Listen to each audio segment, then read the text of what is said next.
Hey everyone, it's Sauce, and today I want to talk about the backpacking gear that I never leave home without. Of course, there are plenty of items that I never leave home without. It should go without saying that I'm not really leaving my sleep system or my tent or, of course, my backpack at home. Today I'm really focusing on items that maybe not everybody has as part of their essentials list, but are certainly part of mine. So sort of my non-essential essentials. When people ask, what's your favorite piece of gear? These are some of the items that pop into my head. And they're the ones that are coming with me on pretty much every single trip. If you like backpacking videos, I put out new ones every Wednesday, so be sure to subscribe. The last piece of gear is one that I've been telling people about ever since I got it. I've had it for over 5 years and over 5,000 miles, so you know it's a good one that you want to stick around for. This is also the first part of a 2-part series, and the next installment is going to be all about gear that I will never bring again. So be sure to stick around for that next week. It is snowing so much outside right now, and I always sit by the window to film my videos, so I just have like a beautiful snow globe view at the moment. First up, for gear that I am always bringing with me is my trusty ultralight pack of aqua tabs. This video is sponsored by aqua tabs, and they were actually the inspiration behind this list. They're a piece of gear that I take all the time, but aren't necessarily in everyone's pack, but I genuinely think that they should be. All you need is one tablet to treat up to 2 liters of water.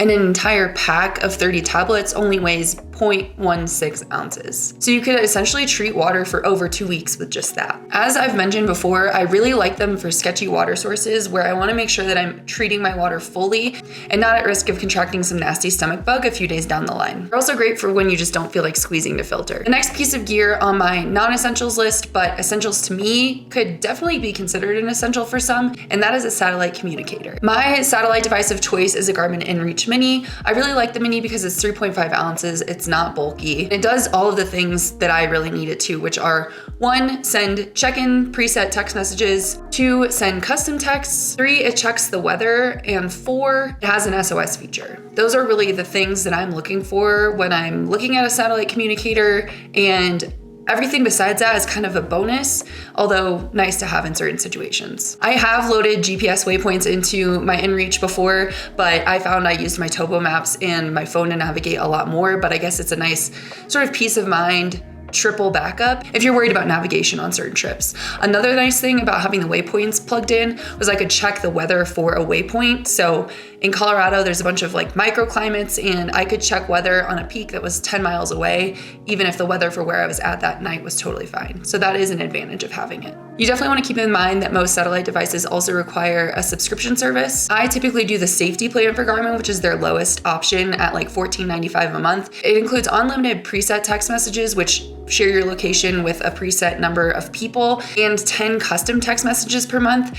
And usually that's all I really need anyway. As far as the inReach Mini versus the 2, I don't really have a reason to upgrade to the 2 at the moment. I don't believe they're actually selling the Mini OG anymore, but like I said, I don't really have a need to upgrade, so I'll probably keep mine until it becomes obsolete, or I can upgrade to something even lighter. I have heard that Zoleo is another good, slightly more affordable option in this category, although it is slightly heavier. I haven't tried the Garmin inReach Messenger, but I imagine that's a good alternative as well. If you're like me and you don't want to spend a bunch of money on a brand new satellite communicator, but you still feel like it's a valuable item to bring, you can look for certified refurbished options. I found mine on eBay and it works great. Just make sure you're going through like a certified seller and that you're good to go and everything is working correctly before you ever try and take it out. The next item that I will never leave for backpacking trips without is my lovely little bug head net. For less than 1 ounce of weight, you can save yourself hours of misery. Keep out the mosquitoes, gnats, and no-see-ums for just one easy payment of $14.95. Okay, but really, for the weight and the cost, this is an absolute no-brainer item to add to your pack. I can't even count the number of times that I've totally forgotten about my head net. I usually just keep it literally shoved all the way at the bottom of my mesh, and all of a sudden a swarm of whatever seasonal bug is hatching at the moment just overtakes me in the backcountry, and I remember that I have it in my pack, and I am so grateful, and I pull it out, put it over my head, and it keeps the bugs out of my face, which is honestly just a huge mental game changer. That little mesh bag can turn a miserable hike into a bearable and, dare I say, even enjoyable one. Next up is a good old trash compactor bags. This is always literally the very first thing that I pack because I use them as a pack liner. I use it for all of my packs, even the ones that are made of water-resistant materials, because none of my packs are seam taped. And even if they were, it's nice to have in there as redundant waterproofing. You know, anything can kind of happen happen. Also, if you need to get into your pack when it's raining, if you have all the stuff that really needs to stay dry wrapped up in the trash compactor bag, you can still get to the stuff on top, which for me is usually like my food bag, without worrying about getting, say, your sleeping bag wet. Trash compactor bags can also be used as rain skirts if you want to cut out the top and sort of tuck them into your hip belt. And they can be extra insulation on especially chilly nights. I have not used this method, but I've heard that it works really well. But I would imagine you'd have to watch out for condensation. They're super light, durable, and waterproof, and I've linked the ones that I like specifically below because I like that they're white so you can see inside your pack if something is down at the bottom. It's a lot easier to sort through than a black trash compactor bag. And I've also used these ones for enough trips and for long enough to know that they are really hard to put holes in. I think I use the same one for the entire CDT. Bandanas are another one of my favorite multi-purpose backpacking items. I tend to use them more than buffs because I personally think they're just slightly more versatile. However, your mileage may vary. My favorite use for a bandana is to tie it on an outside strap of my backpack and use it as an easily accessible snot rag. My sinuses flow a ton when I'm hiking, and I think that actually means that they're working well because they're keeping everything from drying out, but it also means that I'm blowing snot rockets left and right, and I like to have something to be able to clean up if I need it. I also use a bandana to clean my cook pot, not usually the same one that I use for my snot rockets, don't worry. And I've also used a bandana to cover the back of my neck by tucking it under a hat if I'm not wearing a sun hoodie. It's also great to sort of wipe up some excess water if you had a really rainy night,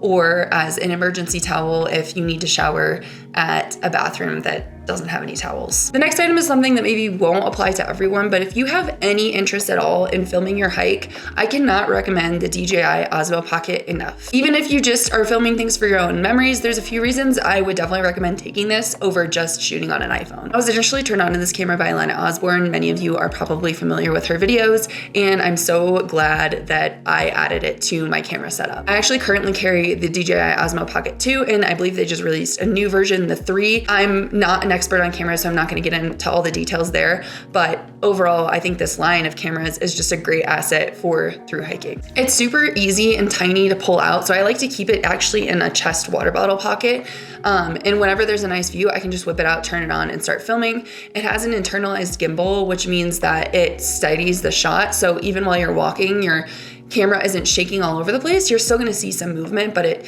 is way more stabilized than it would be typically. It has a ton of cool other features that you can look into. But another reason that I really like having a separate camera other than just an iPhone is that it gives me a lot more access to memory and a lot more battery. If I was constantly filming with my iPhone, I think that my phone would die really quickly, and I need that for other things like maps, and I like to listen to music. And also the memory would run out really quickly. I like to film in 4K or higher resolutions, and so if I was using my iPhone all the time for that, my iPhone memory would quickly fill up, whereas I can use a bunch of different SD cards and much bigger SD cards on the DJI. Next up is another item that I'm not gonna go into the nitty-gritty on because again, I'm not like a tech expert or a camera expert, but it is an item that I have loved having with me on my hikes, and that is the Garmin Instinct Solar Watch. Josh, my fiance, initially looked into watches for the CDT, and he kind of convinced me to get this. If you are interested in tracking your mileage on trail, tracking your stats, I think any kind of athletic watch would be a great thing to have with you on a thru hike,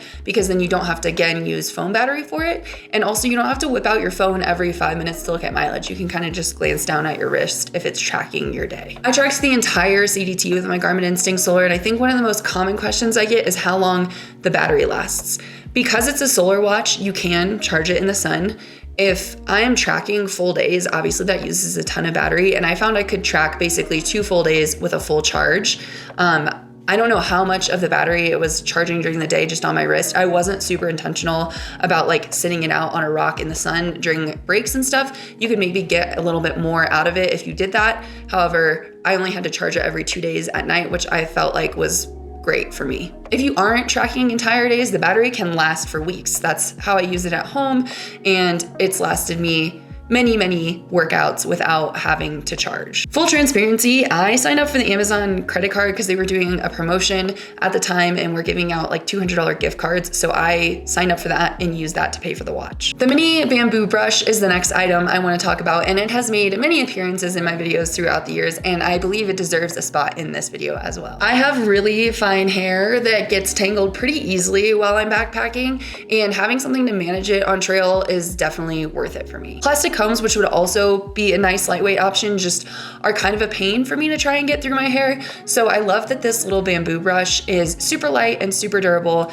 And like I said, it's stuck with me for years at this point. It has made managing my hair on through hikes so much easier. Another frequently lauded item in my setup is LeukoTape. I really think it's more effective than just about anything I've tried at sticking to skin. That makes it really great for patching up blisters and covering hot spots. However, the caveat with that is what makes it so great. Its extreme adhesive abilities is also what makes it a little bit dangerous. You have to be careful when you're putting it on weekend skin. Like if you're putting it over a blister, you want to put gauze or something in between, or wait a long time before you try and take it off, because it will rip off your skin if you try and take it off too soon. You just make sure you're either leaving it on for a while so that adhesive has some time to weaken, or you're putting something in between the sensitive skin and that LeukoTape so you're not just ripping your skin off. It's also a great repair tape because of how strong it is. I personally like to get the mini rolls from Lightsmith to take backpacking because the big rolls are a little bit bulkier, harder to store, and if it gets smashed in your pack, the adhesive can sort of start to leak. So I just find the mini rolls easier to manage. And personally, I found when I re-roll the tape like around my trekking pole or something myself, one, it gets exposed to dirt very easily, and two, it seems to lose a little bit of its adhesive strength. That's why I like to buy stuff that's pre-rolled and only pull it apart when I intend to use it. I picked up my mini Swiss Army knife with scissors kind of on a whim at Two Foot Adventures on the PCT in Julian. It has been with me on every hike ever since. For those that don't know, that's since 2019 and definitely over 5,000 miles. At just 0.7 ounces, it's versatile and extremely useful for the things that I need. It's a permanent staple in my first aid kit, and it sometimes branches out into being part of my kitchen setup as well. I use the mini knife to cut cheese and food items. I use the mini scissors to cut LeukoTape when I need to put something on blisters. The tweezers admittedly aren't the best tweezers I've ever used, but they still do accomplish certain things.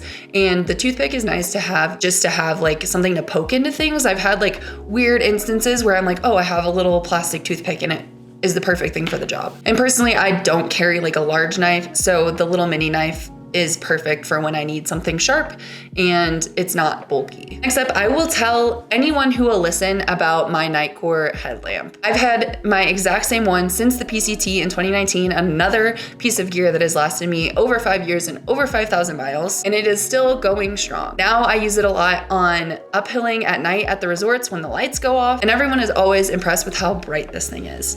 It's also just 1 ounce, which is kind of an unbeatable weight, I feel like, in the headlamp space. The reason it's so light is it is rechargeable, which I highly prefer to battery-powered headlamps. The batteries, in my opinion, add so much weight, and then you should have backups, so that's just like doubling the amount of battery power that you have to carry, especially if you're already carrying an external battery for your phone and stuff. This headlamp has honestly single-handedly made me way more comfortable with night hiking, because when I'm feeling super nervous, I can turn it all the way up to the highest setting and feel a little bit more at peace. It also has a red light setting and 2 brightness variables for that. So if you're at camp and you don't want to be too bright in everyone's face, you can turn it down to the lower red light setting. But if you're in camp alone, you can have it on the higher red light setting. I hope sharing these items provided a little insight into some of my absolute favorite pieces of backpacking gear. I would love to hear about some of your favorite pieces of backpacking gear in the comments. I'm always on the lookout for little fun improvements or little gadgets that might make my backpacking life a little bit easier. And also feel free to leave any questions you have for me about any of the gear I talked about today.